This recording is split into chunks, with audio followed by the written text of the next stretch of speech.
benar sama Herlin itu ya ini wallahi ya. Aku pesan makam sendiri. Tanya aja itu Pak yang Al-Azhar itu. Jadi ya rasa takut itu pasti ada, tapi ya mentafakuri hidup ini bahwa semua takdir ini kan sudah Allah yang mengatur. Tapi pada saat itu jujur aja sih, aku cuma pengen ya Allah kasih kesempatan diri saya untuk memperbaiki diri saya, karena saya ya banyak kesalahan, banyak dosa, menjadi pribadi, menjadi pemimpin. Jadi saya minta Allah memberikan kesempatan saya untuk melakukan yang lebih baik lagi, menebus semua kesalahan saya, dan kasih Allah kesempatan saya untuk membesarkan kedua anak saya gitu. Berusaha melakukan yang terbaik, selalu berusaha sederhana dalam sikap, maksudnya dalam perilaku, selalu harus menghargai orang lain. Ada di Karawang, saya rasa pasti sangat memiliki arti peran penting bagi kehidupan saya dan anak-anak. Jadi ya saya sampai sempat berucap begitu, kalaupun saya harus nanti suatu saat menghadap Yang Maha Kuasa, sekalipun lahir di Bandung ya pengennya sih saya di Karawang untuk memimpin 5 tahun ke depan, karena itu penting. Chemistry itu penting. Kalau orang lain mungkin ada yang dadak-dadakan, kalau kita memang pengennya ini seseorang siapapun itu ya, itu berpasangan itu yang ada chemistry-nya, supaya di media sosial rame teh, banyak yang ya secara pribadi gitu menyindir, menyinggung segala macam. Nah itu sikap teteh kok nampaknya santai-santai aja gitu, itu ditanggepin apa enggak, atau ngaruh nggak sih sebenarnya? Banyak positifnya tapi ada juga negatifnya kan gitu, kan tergantung kita menyikapinya. Kalau buat saya pribadi begini ya, kalau saya nggak merasa saya melakukan hal yang jelek, kenapa saya harus tersinggung? Kenapa saya harus meladeni itu? Itu mah wartawan aja yang nulis rival gitu ya. Saya juga bingung, udah bukan rival ya sebenarnya Maya. Jarang gitu ngelihat teteh nangis gitu. Suka sih pernah, cuman kamu nggak tahu aja. Oh gitu. Di kamar soalnya. Oh jadi nggak di media sosial nangis gitu enggak ya? Ya ngapain sih? Ngapain ya? Ya kan? Menurut saya nggak perlu ya terlalu rasa emosional kita ini, baik mau nangis, mau tersinggung, mau marah, mau senang yang berlebihan. Menurut saya nggak perlu semua orang tahu lah akan hal itu. Gitu. Karena kita ini kan pemimpin. Pemimpin itu kan biasanya menjadi role model dari masyarakat. Assalamualaikum warahmatullahi wabarakatuh. Sampurasun. Sampai Sobat PWI, ketemu lagi acara diskusi kita kali ini. Tamunya spesial nih, pasti udah tidak asing. Ini kita hatur nuhun Teh Selika. Misami Kang Lutfi. Assalamualaikum. Sami-sami. PWI. Nih, ini Teh Selika ini kelahiran Bandung ya, 18 Juli 1980. Ya. Banyak yang tahunya gitu Teteh Selika ini ya orang Bandung. Tapi kabarnya, saya ingat 2 tahun lalu di ulang tahun Teteh ke-38, acara ulang tahun Teteh pidato. Isinya itu Karawang ini nampak spesial di mata Teteh. Bahkan hapunten ya, ini mah flashback.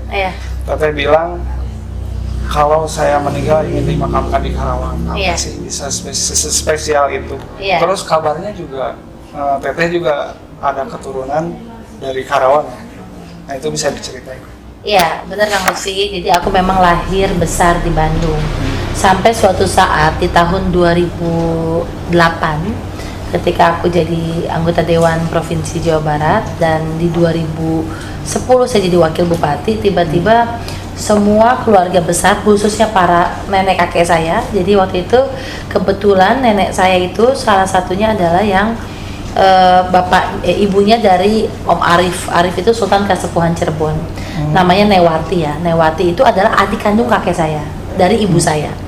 Nah, pada saat itu bilang, "Kak," panggilan saya tuh kakak. "Neng kakak, itu tuh ayah karuhun orang di Karawang. Dulu kami waktu kecil," kata Newati tuh, sama Newati ada Netati, "itu selalu main di kayak pendopoknya lah di Karawang. Dulu teh," berarti buyutnya Newati, kakeknya berarti buyutnya saya kan ya.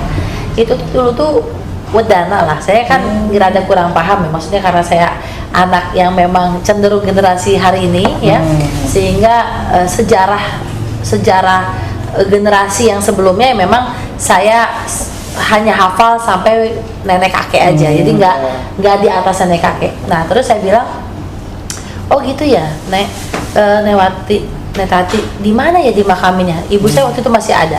Kamu berkewajiban ya sebagai turunannya, kamu berkewajiban untuk mengurus makamnya.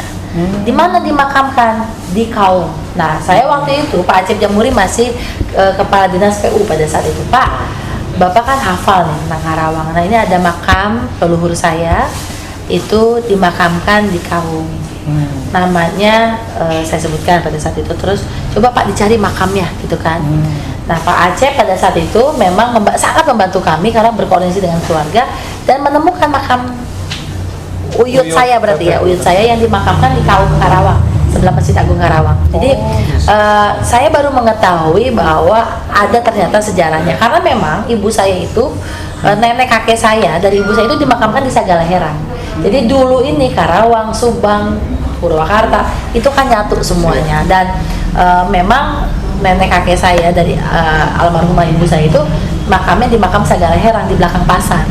Jadi mungkin itu ada sebagian riwayat sejarah ya dari ibu saya itu ada ya sejarah bahwa ya leluhur kami ini lahir, besar, dan sempat mengabdikan dirinya di Karawang.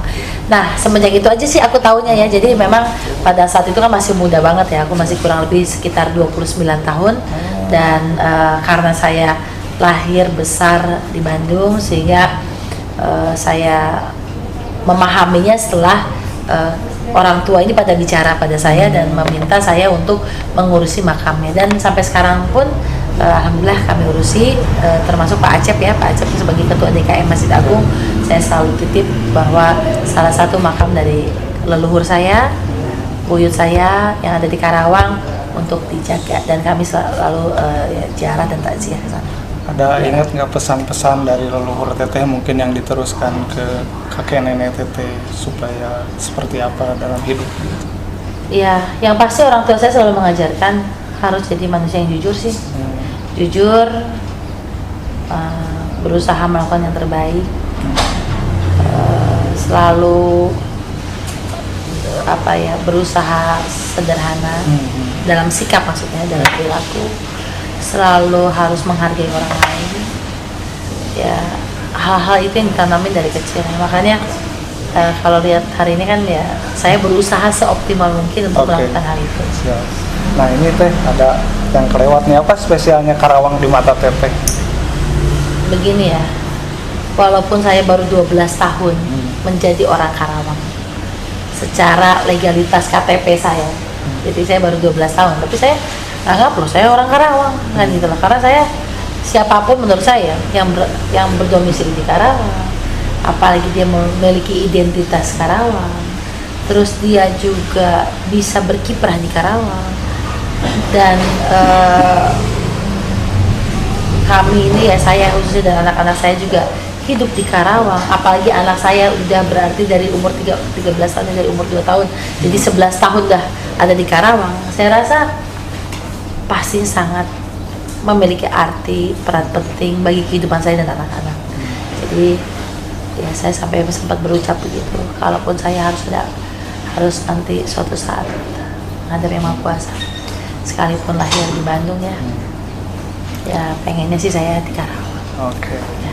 Itu pemirsa sobat PWI, jadi nggak betul itu kalau Teteh itu ternyata punya jujutan dari Karawang ya Teh ya. Iya. Jadi bukan. Ya, walaupun kita ketahuin tahunnya baru sekitar 11-12 tahun yang lalu.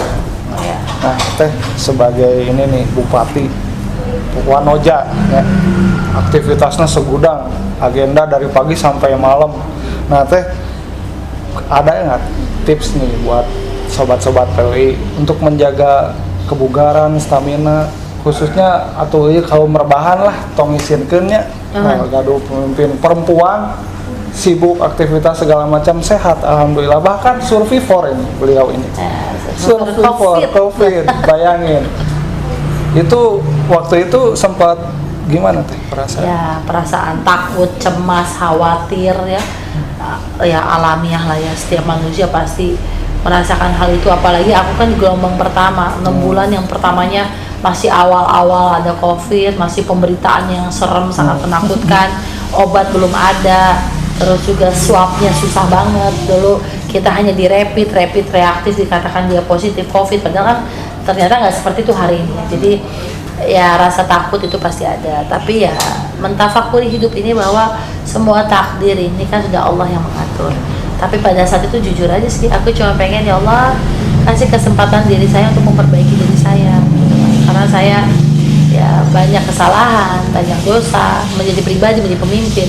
Jadi saya minta Allah memberikan kesempatan saya untuk melakukan yang lebih baik lagi, menebus semua kesalahan saya, dan kasih Allah kesempatan saya untuk membesarkan kedua anak saya gitu kan. Jadi hal itu sih yang menguatkan kami ya, menguatkan saya khususnya dan anak-anak saya, keluarga intinya ya. Nah, ada tips untuk jaga stamina mungkin? Iya, ya teman-teman semuanya PWI TV, tentunya kalau saya pribadi gini, banyak orang nanya, katanya bohong, katanya pasti minum vitamin ya. Karena kalau nanti kerjanya kan pagi ke pagi lagi, kadang-kadang semalam aja kita baru pulang ya, cukup malam lah, cukup larut malam. Apa sih tipsnya? Kalau aku ya, kalau tipsnya aku selalu berusaha senang dengan pekerjaan aku, tidak menganggap beban, berusaha ikhlas gitu loh, berusaha yang menyenangi aja. Jadi dan masalah kualitas istirahat menurut saya nih itu lebih ke arah bagaimana kita menjaga kualitas istirahat kita. Misal tadi dari Cibuaya ke Karawang dia tidur di mobil. Jadi kualitas itu yang saya jaga. Jadi bukan kuantitas lamanya kita istirahat, tapi kalau terjaga kan juga kadang-kadang suka capek sendiri, benar ya? Punya waktu tidur banyak tapi kadang-kadang terjaga. Nah, aku lebih memanfaatkan kualitas beristirahat aku dan menyenangi pekerjaan aku, menganggap itu sebagai passion aku, sehingga aku nggak pernah merasa beban dalam kehidupan sehari-hari aku, sehingga aku menyenangi dan nggak pernah kelihatan capek gitu. Nah, itu pantesan penting segar terus ya, ya itu kan? ya. Tipsnya nih. Tipsnya. Jadi kuncinya di hati ya, jaga perasaan gitu ya. Dan harus sesuai dengan passion kita. Pokoknya apapun kerjaan kita harus sesuai dengan apa yang kita senang menurut saya. Gitu. Ngurus warga Karawang itu kan banyak banget itu, termasuk ya ini mah pengangguran, angka kemiskinan itu kan masih banyak deh. Nah, pantauan teteh ini sekarang gimana sih menanggulanginya? Kayak gini, memang itu kita gini ya, ini kan PR-nya bukan hanya Karawang, PR pengangguran, PR kemiskinan itu di tingkat nasional saya rasa, bukan hanya di Karawang. Nah, cuma memang bedanya adalah Karawang ini memang beralih paradigma dari pertanian jadi industri. Nah, itu yang memang harus persiapan sumber daya manusia. Nah, ada beberapa hal yang sudah saya lakukan nih. Yang pertama adalah membuat komitmen kerjasama antara sekolah menengah kejuruan, memang kalau nggak SMA ya, SMK, dengan pihak industri, baik itu industri kawasan maupun juga industri perhotelan. Misal SMK 1 dia kerjasama dengan salah satu industri otomotif, SMK 2 ada kerjasama dengan salah satu perhotelan. Nah, apa tujuannya? Supaya mereka ini dalam jeda waktu beberapa tahun mereka mengetahui apa sih yang sebenarnya dibutuhkan industri, dan industri pun sama, win-win. Mereka juga mengetahui dan bisa memilih siapa sih yang besok akan diterima kerja di industri yang mereka ya? Jadi kualitasnya terlihat. Itu yang sudah dilakukan. Jadi ada beberapa SMK di Karawang, sebagian besar memang sudah berkolaborasi atau bersinergi dengan perusahaan-perusahaan yang di Karawang. Nah, bagaimana dengan SMA? Nah, SMA ini juga kan memang menjadi PR saya.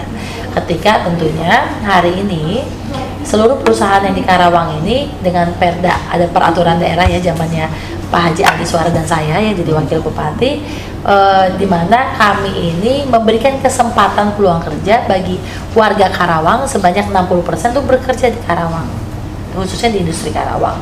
Nah, memang dikatakan banyak ya, tapi sudah mengalami sedikit progresivitas kenaikan dan kesempatan kerja secara sedikit demi sedikit buat warga Karawang. Jadi kalau misalnya kita memaksakan 60% juga saya rasa nggak adil ketika tidak langsung ketika harus langsung juga kan nggak adil karena kan saya yakin semua orang juga kan memiliki keinginan yang sama gimana caranya kami mempersatukan sebagai suatu hal yang memang baik dan manfaat bagi kedua belah pihak.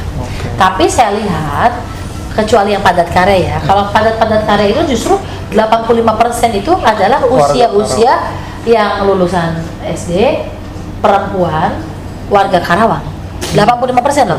Kayak ada PTC, PTD ya, itu sekian puluh lebih dari 60%. Tapi memang yang memiliki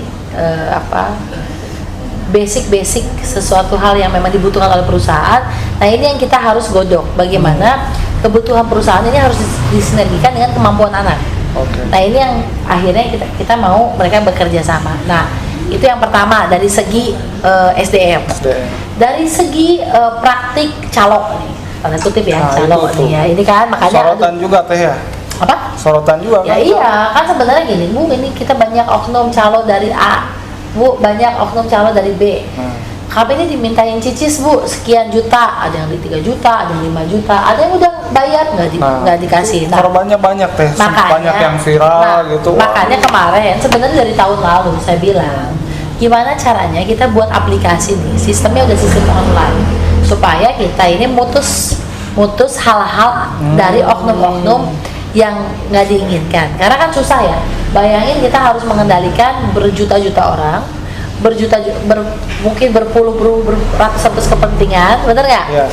Tapi gimana caranya saya ada transparansi keterbukaan informasi publik. Nah, dengan cara locker online. Aplikasi ini inovasi ya teh ya? Baru pertama nih. Menurut saya sih inovasi ya, karena saya memiliki cita-cita bagaimana bisa direct antara pencari kerja dengan pemberi kerja. Jadi mereka bisa direct untuk langsung mereka itu mengetahui, kan biasa gini loh, locker ini mereka harus datang ke dinas, terjadi penumpukan orang. Nunggu kartu kuning ya nggak, terus mereka belum berkasnya juga saking banyaknya kan mungkin saja kececer, bener nggak? Dan lain sebagainya. Sekali ngelamar itu 20. Iya kan gitu loh. Jadi kalau lewat aplikasi mah tinggal tuh ya teh. Iya, saya rasa kan sekarang juga udah high teknologi lah. Setiap manusia, setiap orang ya, bukan hanya di Indonesia, tapi khususnya di Karawang ini udah tidak gaptek lagi ya. Apalagi sekarang semua udah pakai handphone yang Android.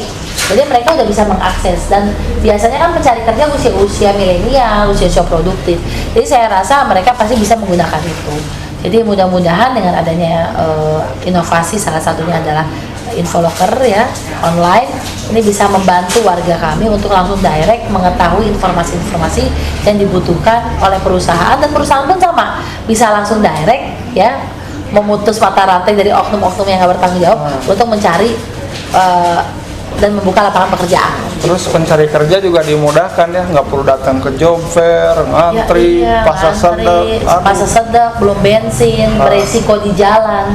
Saya rasa banyak lah hal-hal yang memang harus kita mulai dari saat ini kita meminimalisir lah hal-hal seperti itu. Ini ada catatan baik nih, beberapa kali meraih WTP. Gimana sih bisa seperti itu? Ya, yang pasti kan gini ya, pemerintahan itu adalah suatu sistem. Kami, saya, Pak Wakil itu nggak bisa kerja sendiri. Saya, Pak Wakil, Pak Sekda nggak bisa kerja sendiri karena kami adalah suatu sistem pemerintahan. Sistem pemerintahan selain masalah kebijakan, artinya ada yang namanya program kebijakan pengelolaan anggaran. Karena penting buat kami adalah bagaimana kita mempertanggungjawabkan pertanggungjawaban pengelolaan keuangan daerah kepada publik. Dalam hal ini adalah BPKRI, gitu loh, untuk menjadi alarm kami agar kami bisa bekerja lebih baik lagi, mempertanggungjawabkan lebih baik lagi, dan memperbaiki kesalahan kami. Karena masalah WTP ini adalah kan penilaian yang diberikan oleh BPKRI untuk daerah apakah sudah benar atau tidak untuk mengelola keuangan daerah, bisa dipertanggungjawabkan atau enggak, kan gitu loh. Walaupun tentunya ada biasanya catatan-catatan dari BPK untuk kami tidak lanjuti dan kami perbaiki menjadi dasar kami untuk pengelolaan daerah seperti aset dan lain sebagainya. Jadi tujuannya sangat baik, bagaimana ini bisa menjadi parameter keberhasilan pengelolaan aset dan keuangan daerah. Yang kurang diperbaiki mungkin. Iya. Nah. Dan alhamdulillah aku punya timnya hebat. Kompak ya. Kompak, komunikatif, karena ini melibatkan semua dinas. Jadi kalau misalnya ada kesalahan di dinas A, mereka berarti harus menindaklanjuti di dinas A. Jadi ini memang perlu komunikasi yang intens, dan saya biasanya memimpin sendiri kalau urusan WTP. Bahkan kabarnya sampai tengah malam juga nelpon staff ya. Iya. Misalkan PNS tiba-tiba ditelepon jam 2 Iya. nanyain kerjaan ini. Iya. Sampai larut malam gitu Sambil emang ngetes. kerjanya. Ya kalau memang ya ada hal-hal yang memang kita kadang-kadang sampai tengah malam. Bahkan saya pernah lah setahun yang lalu ketika bulan Ramadan ya, kita ini sampai imsak di kantor. Karena pada saat itu saya dikejar terkait masalah pertanggungjawabannya, dan saya masalah program kerja, karena semua kepala dinas itu harus mempresentasikan. Misalnya kepala dinas pendidikan, dia udah datang dari jam 8 malam nih, tapi dia harus nungguin sampai nanti yang beres paling terakhir, misalnya kepala dinas kesehatan nih, harus nungguin biar adil, karena mereka itu biar mengetahui program-program yang ada di gitu. Pernah sih sampai imsak, itu rekor ya, paling lama berarti. Karena mulainya kita jam 8. Nah, setelah semua kerjaan beres, saya biasanya kan di lapangan juga siang-siang sampai sore hari. Jadi kita biasanya mulai jam 8. Luar biasa ini. Nggak tidur itu teh? Apa? Nggak tidur kan besoknya agenda lagi. Iya. Ya tidur sebentar di kantor. Waduh, kadang-kadang tidur ya. Imsak, sahur waktu itu, tapi memang saya nggak ngulangin lagi itu ya, karena pas saya telepon kepala dinas besoknya ya 30% nggak masuk karena kelelahan. Jadi karena saya juga harus tahu ya bahwa yang saya pimpin juga kan ya kakak-kakak saya yang umurnya sudah di atas 50 tahun. Jadi saya harus merubah pola itu gitu. Iya. Jadi diadaptasi lagi ya supaya lebih sesuai gitu. Nah teh, ada ini nggak program yang belum terlaksana selama kurang lebih 10 tahun lah ya? Iya. Jadi Karawang 1. Ya, kalau gini ya, kalau dikatakan program yang belum terlaksana ya pasti ada beberapa lah, karena untuk mencapai ideal itu kan perlu waktu. Tapi kalau kita boleh turun ke masyarakat, karena kan saya ini direct, tadi saya bicara sama petani, kayak misalnya masalah kelangkaan pupuk, terus alsintan ini berguna atau enggak. Oh ternyata alsintan yang kita butuhkan kalau rusak mereka nggak punya spare partnya, berarti harus bikin bengkel. Bengkel itu dikelola UPT. Jadi artinya gini, kalau berbicara masalah ideal pembangunan, saya pasti masih banyak kekurangan. Tapi kalau berbicara masalah rasa ingin bekerja keras dan rasa ingin memperbaiki diri, pastinya harus ada dalam setiap diri pemimpin. Karena parameter keberhasilan menurut saya bukan saya yang menilai, bukan kami yang menilai, tapi masyarakat yang menilai. Dan perlu waktu, karena anggaran juga kan terbatas, keinginan banyak, aspirasi masyarakat juga beda-beda. Bener nggak? Jalan udah dibagusin, pengen dilebarin. Kalau dilebarin kan harus ada anggaran lebih dan lain sebagainya. Jadi jalan udah bagus, pengen bikin misalnya pusat pariwisata, itu juga perlu uang gitu lah. Jadi artinya banyak persoalan-persoalan yang menurut saya ya tetap harus ditingkatkan, tetap harus diperbaiki, dan ya menjadi PR saya lah ke depan untuk benar-benar memenuhi apa yang memang menjadi keinginan masyarakat. Jadi satu persatu aspek mulai ditangani, kemanusiaan, indeks pengembangan manusia, infrastruktur, juga kemiskinan ditangani itu ya. Nah, jika terpilih lagi sebagai bupati, apa program prioritas teteh ke depan? Ya, yang pasti kalau kita kan tahu lah, kita ini lagi pandemi COVID ya, masalah ekonomi yang pasti. Jadi program ekonomi itu menjadi program prioritas kami. Ekonomi itu sendiri tentunya kan melibatkan banyak pihak dan banyak OPD. Artinya kalau bicara ekonomi kita bicara infrastruktur ya. Kalau kita bicara ekonomi berarti kan kita bicara keterkaitan berbagai macam bidang OPD, perangkat daerah itu macam-macam.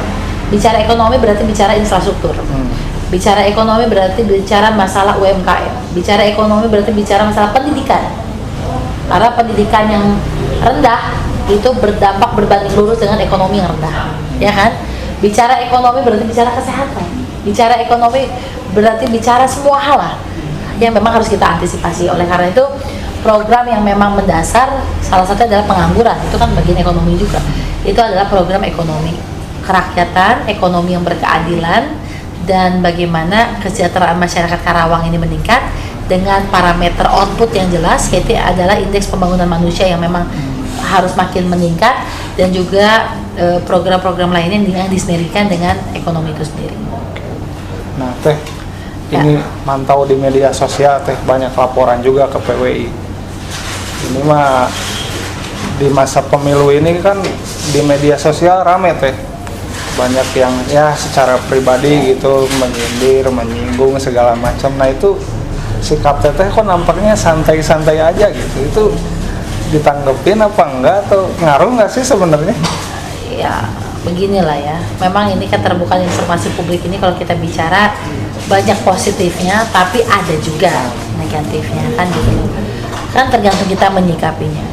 Kalau buat saya pribadi begini ya, kalau saya nggak merasa saya melakukan hal yang jelek, kenapa saya harus tersinggung? Kenapa saya harus, mohon maaf ya, meladeni itu? Tapi tugas kami menjawab, misal begini, Teh, jalan proklamasi Rengas Dengklok kapan sih dilebarkan? Mereka harus tahu, oh proklamasi Rengas Dengklok itu, mohon maaf, itu kewenangan pemerintah provinsi. Saya sudah bicara sama Pak Gubernur, sudah bicara dengan PUPR, betul nggak? Apa sih ini? Jadi saya berpikir bahwa itu hal yang wajar mereka tanyakan. Nah, kalau misalnya urusannya urusan pribadi, menurut saya itu memang di luar kewajaran. Tapi menurut saya juga kalau mau ditanggepin buat apa? Kadang-kadang juga akunnya juga nggak jelas, ya kan? Malah nambah-nambah dosa. Jadi lebih baik menurut saya fokus bekerja, saya fokus menebar kebaikan. Karena hari ini masyarakat udah pintar mengetahui mana yang benar, mana yang salah, mana yang cuma, mohon maaf ya, menjelek-jelekan, mana yang memang benar-benar ingin membantu saya memperbaiki diri saya terkait masalah kebijakan atau program. Jadi saya rasa masyarakat hari ini udah pintar dan udah cerdas, sehingga saya nggak perlu klarifikasi, karena biasanya juga banyak juga yang bela saya lewat media sosial. Nah, itu. Ya. Nah, Teh, terima kasih ya netizen yang bela saya. Sobat PWI nih, kita tahu perempuan itu kan halus gitu ya Teh, perasaan kedepankan. Ya. Tapi jarang gitu ngelihat Teteh nangis gitu.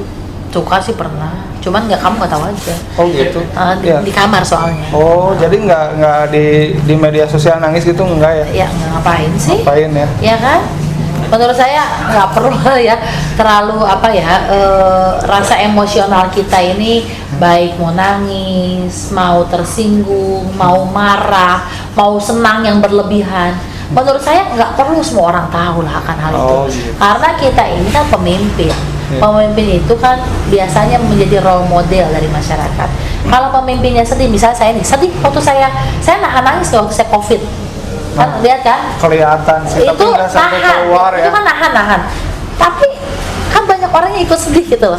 Bayangin kalau saya nangis, nanti masyarakat saya ikut sedih, ikut nangis, nanti mereka jadi ikut terpuruk, merasakan terpuruknya seperti saya. Kalau dikumpulin matanya seember itu. Iya, makanya. Padahal mah sedih banget itu Teh. Oh, itu ya cuman kan ya udahlah, nggak perlu lah orang lain tahu.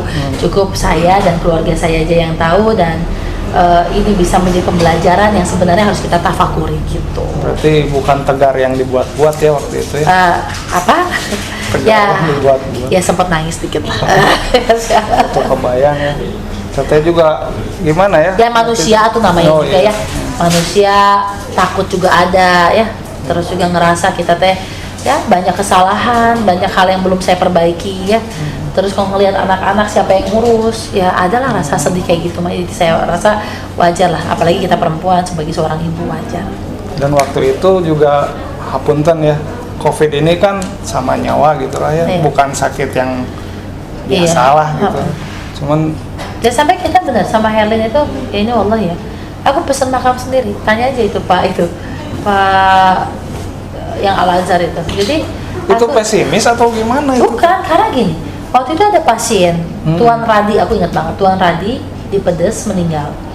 Waktu itu kan kita nggak tahu loh, yang namanya rapid reaktif udah disangka positif, padahal belum tentu kan. Kalau sekarang rapid reaktif, akurasi cuma 30%. Mungkin kalau rapid reaktif itu dia punya komorbid, punya ginjal, punya darah tinggi, punya kolesterol, punya penyakit bawaan. Dan sekarang rapid reaktif itu ya 80% bukan COVID. Oh, ternyata. Tapi ada juga rapidnya negatif, non reaktif. Tapi ternyata pas di swab dia positif. Berarti tanpa gejala. Tanpa gejala artinya tidak menjadi parameter. Jadi hanya diagnosis pasti itu kalau di swab. Ya kan? Nah, ya pastilah ya. Apalagi pemberitaan dulu kan 6 bulan yang lalu, mohon maaf, pemberitaannya ditolak pemakaman.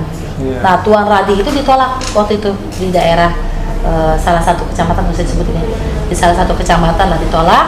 Jam 9 meninggal, ditolak. Jam 11 dibawa lagi ke RSUD. Jam 2 Pak Kapolres telepon saya masih diisolasi nih, minta cari tukang gali kubur. Pada saat itu kami bersepakat, saya telepon beberapa pemakaman yang ada di Karawang. Pada saat itu memang ada satu yang tidak respon dan satu nggak diangkat teleponnya. Sehingga pada saat itu gimana caranya, karena 4 jam SOP-nya harus dimakamkan, kami makamkan masyarakat kami ini di Taman Makam Pahlawan. Dan itu jam 2 pagi saya cari tukang gali. Nah, itu Teteh yang ngurus sampai tukang gali. Iya. Tanya ke Kapolres sama Pak Danim. Pokoknya uniknya nih, yang meninggal itu di atas jam 11 malam. Jadi setiap hari saya tuh berkoordinasi dengan Kapolres itu video call.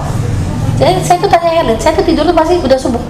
Karena jam 11 malam nih, yang udah juga jam 11 malam. Tapi memang 2 hari sekali pasti dia meninggal. Nah, makanya ketika besok harinya saya langsung hubungin Al-Azhar. Al-Azhar mewakafkan tanah 200 meter ya. Waktu itu kita akan coba buka jalan, memang kendalanya nggak ada akses jalan, nggak ada lampu, lagi gitu lah ya.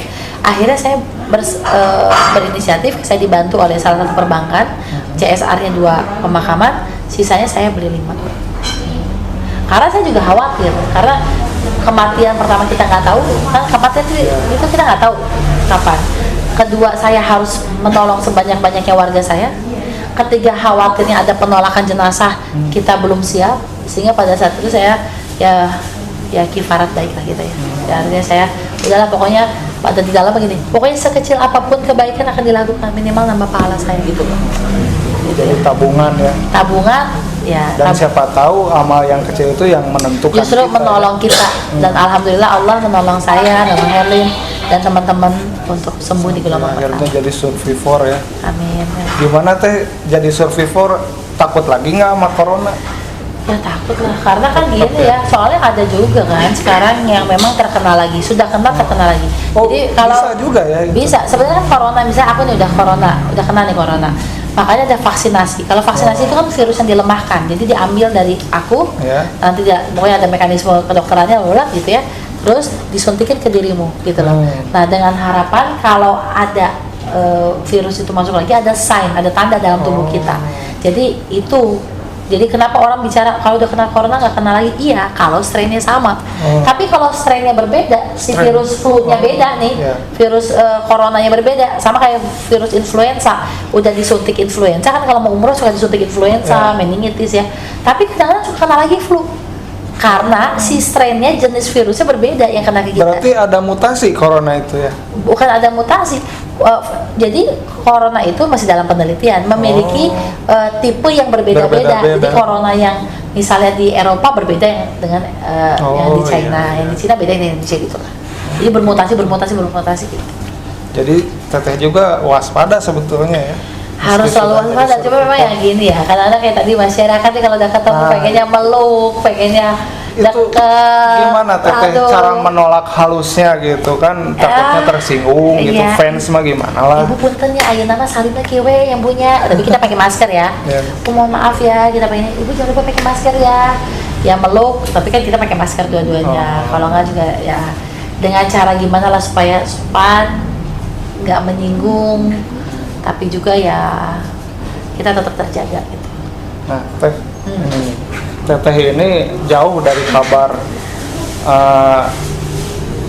KKN.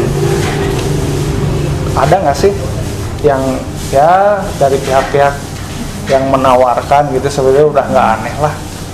Nah, itu gimana cara Teteh menjaga diri dari hal itu? Sebenarnya gini ya Kang, pertama nih ya, saya tidak pernah melibatkan keluarga dalam urusan birokrasi saya. Silakan cek. Jadi ayah saya ini pengusaha, tapi boleh dicek nggak ada usahanya di Karawang. Saya bilang ke ayah saya, kalau papa saya mengizinkan saya menjadi pemimpin, saya cuma mohon kerjasamanya. Ayah saya tidak boleh terlibat apapun dalam urusan apapun di Karawang. Karena sekecil apapun ini akan menjadi bahan opini publik, betul nggak? Ada nepotisme, kolusi, dan lain sebagainya. Jadi nggak ada gitu loh. Terus yang kedua, untungnya anak saya masih kecil-kecil. Ya, jadi Kiva, Kinan, yang ngerti juga main PS, sebenarnya nggak ngaji. Ya, Kinan apalagi masih 3 tahun main sesepedahan. Jadi saya tidak ada lah ya keterkaitan urusan pemerintahan yang melibatkan dengan keluarga, dengan saudara ya. Jadi itu yang dipertegas, dipisahkan sejak awal ya. Dari awal, karena saya pengen benar-benar semuanya ini clear. Benar-benar semuanya ini berintegritas, rada idealis ya sedikit sih memang. Cuma maksud saya itu kayaknya harus deh, supaya nggak jadi beban saya juga. Ya. Jadi nggak senjata orang juga buat nembak saya kan. Nembak tanda kutip ya. Gak bingung nggak tuh sok nembak paling mana ya? Ya alhamdulillah sih. Alhamdulillah, doainnya aja ya. Teh, ini soal ada hobi nggak sih Teteh? Orang-orang kan pada penasaran mungkinnya hobi Teteh itu apa? Hobi saya apa ya? Hobi saya jalan-jalan sama keluarga, sama anak. Jadi kalau lihat Instagram saya kan, pokoknya sesuatu hal yang bikin saya jadi mood booster ya. Jadi mood saya kembali meningkat. Itu main sama anak-anak. Biasanya hobi saya nonton bioskop. Tapi karena sekarang pandemi ya, sudah 7 bulan kan, jadi nggak pernah nonton bioskop. Biasanya kalau teman-teman di mall-mall di Karawang ya, pasti ketemu saya lagi nonton di Papai. Film bisa 2 kali nonton dengan film yang sama ya. Padahal kan sebenarnya bisa nonton di rumah. Nggak tahu beda aja. Beda aja. Gitu. Sama satu lagi sih. Apa teh? Refleksi. Saya teh hobinya bener. Asal kalau udah di refleksi teh udah dipijit ya. Apalagi dengan pakai aromaterapi gitu ya, pakai musik-musik yang lembut, relax, udah seger lagi tuh. Udah kalau dicas mah mobil udah langsung bisa ngebut lagi. Kata Kang Dodo teh mah sama. Ada yang sama ya. Nggak tahu udah sukanya itu ya. Jadi ya udah itu aja. Jadi itu juga mungkinnya jadi fresh tiap sama hari. Tanaman saya suka. Saya selalu suka nanam bunga. Jadi kalau saya ngelihat bunga-bunga gitu seger aja. Makanya kalau di IG story saya suka ngeliatin tanaman saya. Jadi saya kalau mati tanaman saya suka sedih. Tapi kalau lagi berbunga saya tuh suka senang banget. Gak tahu itu memang ya mungkin ada jiwa perempuannya ya. Jadi Instagram Teteh itu dilihat-lihat menyenangkan gitu ya. Followernya udah berapa sekarang? Followernya udah berapa? Berapa ya? 270. Tapi itu organik loh. Nggak ada beli gitu, enggak ya? Tapi memang ya ini ya. Pas Covid naiknya 70.000. Nah itu kenapa? Jadi pas saya kena Covid, itu saya ngitung naiknya hampir 71.000 follower saya. Banyak yang tiba-tiba nge-follow. Mungkin karena ngelihat di TV kali ya. Waktu itu kan rada happening ya. Kepala daerah gitu. Ya karena kan waktu itu awal-awal lah. Jadi saya kepala daerah sama Kang Bima kan.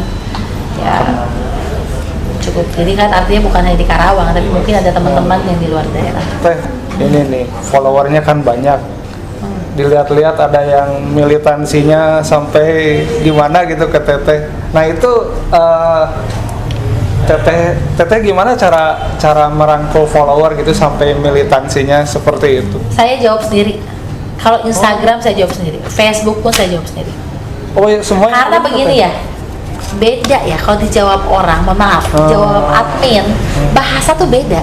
Kalau aku gini ya, makasih ya, tanda bunga, tanda gitu misalnya ya nggak. Kalau dijawab admin kan mungkin ya cuma terima kasih atas perhatiannya, gitu doang. Formal lah ya. Sedangkan ini tuh cara jawab pada para netizen itu harus jawab yang menurut saya, walaupun ini di dunia maya yang nggak ketemu, tapi nggak tahu ya, saya pikir touching rasanya harus nyampe. Personal soalnya. Personal. Kecuali kalau udah yang keterlaluan saya hapus. Takut jadi pembelajaran yang nggak baik, misalnya ngomong kasar apa, kadang-kadang saya hapus terus saya di DM IG, mohon maaf.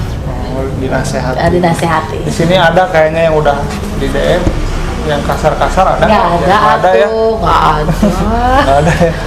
Nah, Teh, ini berpengaruh nggak sih ke pilkada netizen ini, follower Teteh ya, yang banyak gitu? Yang pasti metode campaign sekarang ini kan lebih ke arah virtual dan media sosial. Jadi menurut saya peran media sosial penting sekali pada saat pemenangan pilkada di tahun ini. Bukan hanya di Karawang, saya rasa di seluruh Indonesia yang melaksanakan pemilihan umum kepala daerah memiliki peran penting. Bagaimana mengelola media sosial, baik pribadi maupun juga relawan dan lain sebagainya dengan baik.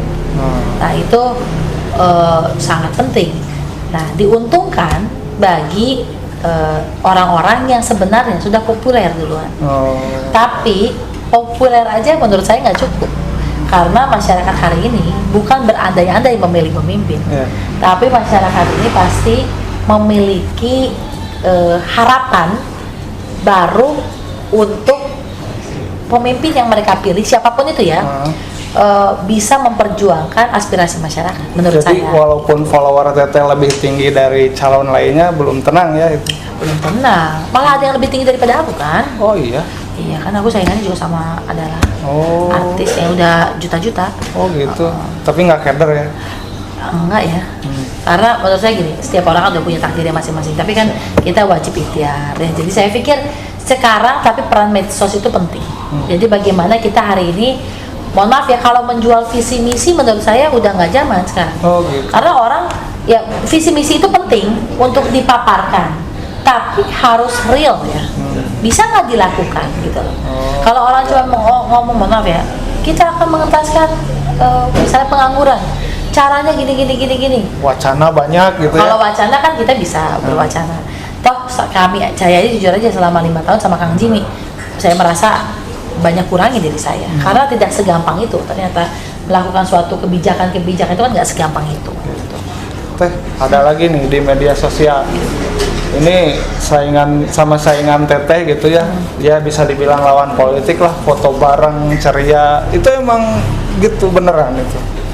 Iya. Maksudnya nggak, ya kan kita mah nggak tahu ya Teh ya, kalau dengan lawan politik itu mungkin kebacanya saingan, jaga sikap gimana, tapi biasa ya juga temen gitu ya. Nah, saya bertanggung jawab ya. Jadi selain saya sebagai hari ini mungkin calon bupati, besok setelah penetapan saya bertanggung jawab sebagai pimpinan daerah.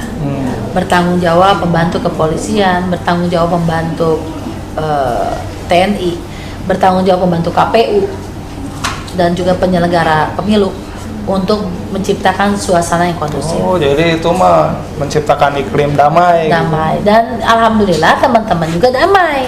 Artinya teman-teman yang hari ini berkompetisi, saya nggak pernah bicara rival, saya nggak pernah bicara apapun. Saya bicara adalah sahabat-sahabat yang hari ini sedang berkompetisi. Itu mah wartawan aja yang nulis rival gitu. Saya juga bingung. Udah bukan rival ya sebenarnya mah ya kan? Justru ya kalau dalam konstelasi pemilihannya mah ya pasti ada kompetitor. Kalau sendiri mah ya nggak usah nyalon aja kali kan, ya kan? Lawan kotak kosong. Aduh, saya mah pentingan enggak ya? Enggak ya. Gitu, nah, Teh, di pilkada kali ini Teteh kan berpasangan dengan Haji Aep Saipullah ya. Nah, kenapa sampai bisa memilih beliau? Pertimbangannya apa? Ya. Kalau tadi kan kita bicara background aku ya, aku lahir besar di Bandung walaupun leluhur aku adalah orang Karawang. Kalau Kang Aep lahir besar sekolah walaupun sempat di luar Karawang dan berkontribusi pembangunan di Karawang. Jadi saya rasa itu menjadi salah satu bukan syarat sih, salah satu hal yang melengkapi aku. Yang kedua, basic pengalaman. Jadi basic pengalaman usaha. Jadi saya memang menginginkan adalah pasangan yang mengerti ekonomi.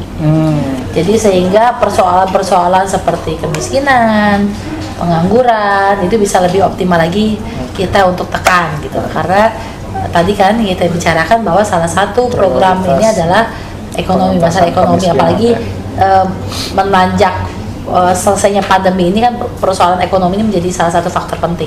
Bukan hanya di Indonesia, bukan hanya di Karawang, tapi di dunia. Gitu. Terus yang ketiga, Kang Aep ini menurut saya ya sosok yang loyal. Ya, setia karena kami bersahabat kami ini kan udah 10 tahun ya, jadi udah kenal lama. Udah kenal lama, jadi chemistry-nya dapet. Ya, jadi kalau orang lain mungkin ada yang dadak-dadakan, kalau kita memang pengennya ini seseorang siapapun itu ya, itu berpasangan itu yang ada chemistry-nya supaya rasanya tuh nyatu gitu loh. Makanya kalau lihat medsos saya kan tampak-tampaknya nih ya kompak gitu ya.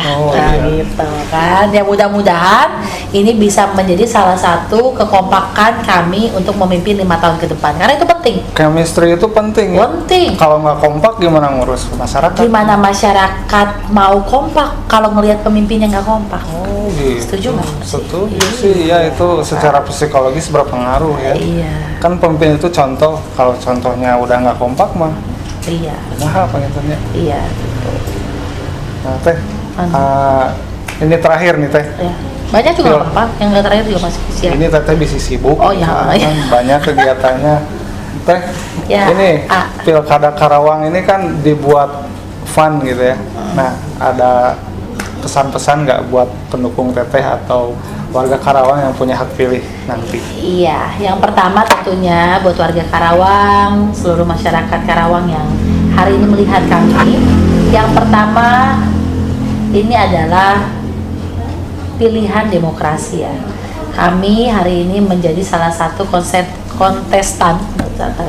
Kami menjadi salah satu kontestan dalam pemilihan demokrasi kepala daerah Karawang 2020-2025. Berharap sekali nih, yang pertama gunakan hak pilih.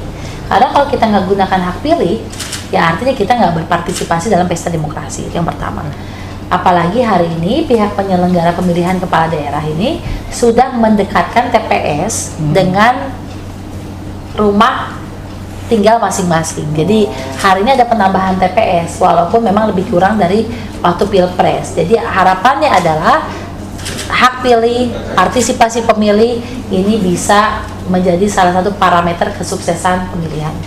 Yang kedua, protokol kesehatan. Jadi gimana caranya suksesnya pemilihan tapi juga masyarakatnya tetap sehat. Jadi menurut saya nggak perlu khawatir datang ke TPS selama kita pakai masker, jaga jarak, dan kita mau menggunakan sering cuci tangan pakai sabun atau menggunakan hand sanitizer. Jadi protokol kesehatan itu harus tetap dijaga. Yang ketiga, saya selalu meminta kepada tim sukses, relawan, simpatisan untuk kita tidak menggunakan politik-politik yang kasar, yang keras ya. Black campaign ya. Usumnya udah cerdas. Sudah nggak boleh kayak gitu-gitu. Justru kita harus menjadi pribadi yang sebaliknya. Kalau orang mengajar, ada misalnya oknum-oknum misalnya nggak suka sama kita, ya nggak apa-apa. Kita jelaskan dengan cara-cara yang baik dan santun. Mudah-mudahan itu menjadi pembelajaran politik bagi semua pihak gitu loh.